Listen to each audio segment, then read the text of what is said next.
ہمارا سبق جو ہے تجوید کا ہے، مخرج ہم پڑھ رہے تھے، ٹھیک ہے۔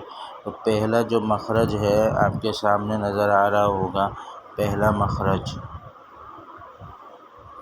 جو مخرج ہے وہ الف واو یا ہے، ٹھیک ہے۔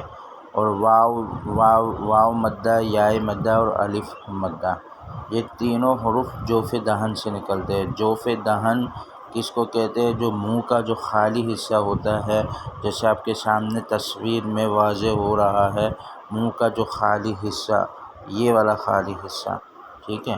تو یہاں سے یہ حروف ادا ہوتے ہیں، الف واو یا۔ لیکن یہ کب ادا ہوتے ہیں؟ جب یہ کیا ہو؟ جب یہ واو مدہ ہو، یا مدہ ہو، الف مدہ ہو، ٹھیک ہے۔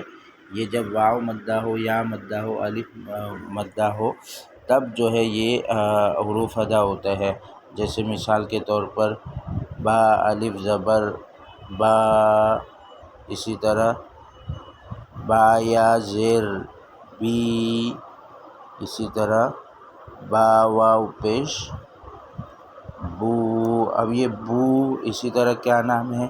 اب یہ یہاں پہ دیکھیں، یہ با میں الف ہے، تو یہ کہاں سے نکل رہا ہے؟ جوف، یہ کہاں سے نکل رہا ہے؟ جوف دہن سے نکل رہا ہے، ٹھیک ہے۔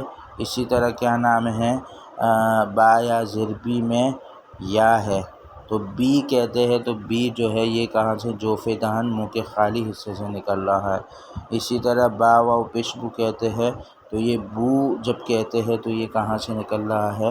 واو مدہ، یعنی اس کو جوف دہن سے نکل رہا ہے۔ تو یہ ہے پہلا مخرج، ٹھیک ہے۔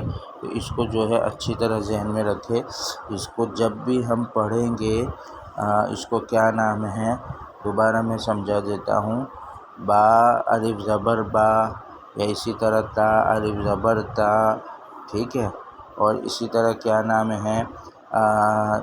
تا یا زیر تی، تو اس میں جوف دہن سے نکل رہا ہے۔ اسی طرح تا واو پیش تو، یہ بھی کیا نام ہے؟ جوف دہن سے نکل رہا ہے۔